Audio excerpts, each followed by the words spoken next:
Today, I'm Ben Thompson. We're going to start with news that US President Donald Trump and Chinese teams will meet shortly after he and the Chinese leader Xi Jinping discussed trade in a phone call earlier on Thursday, adding that there should be no longer any questions on rare earth products. Now, you may know China dominates the trade in rare earths. They're vital in the production of electronics and cars, amongst a whole host of other things.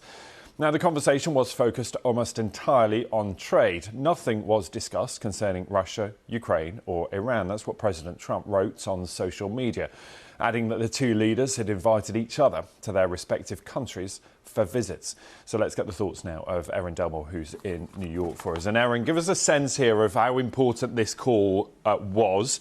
And what we seem to get a sense of about, that rare earths issue, such an important one. And if there is any breakthrough there, that would be quite a moment, wouldn't it? It absolutely would be. It's one of the chief concerns here in the U.S.-China relationship. And Ben, when you talk about how important this call is, well, certainly it's important to investors and to business leaders who are eager for some kind of stability in this U.S.-China trade relationship amid all of the upheaval that we've seen in recent months. And it also seems to be very important to President Trump. He said quite a few times and even intimated in April that the two had spoken, but largely he's been saying that he's been eager for a phone call with President Xi. And the Chinese side did make it clear today that the call had happened at President Trump's request.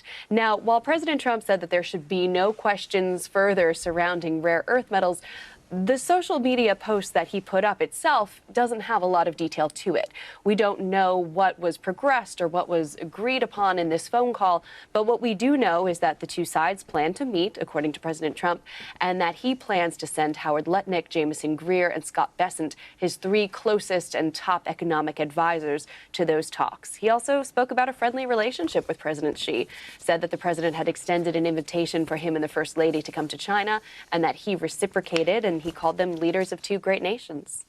Yeah, and Erin, that would be quite a moment too, wouldn't it? Because, the two countries have been, let's say, at loggerheads, particularly about things like trade. We know that the White House had slapped massive tariffs on Chinese-made products being imported into the United States. It feels like there is some sort of thawing in that relationship, albeit maybe just a diplomatic one right now.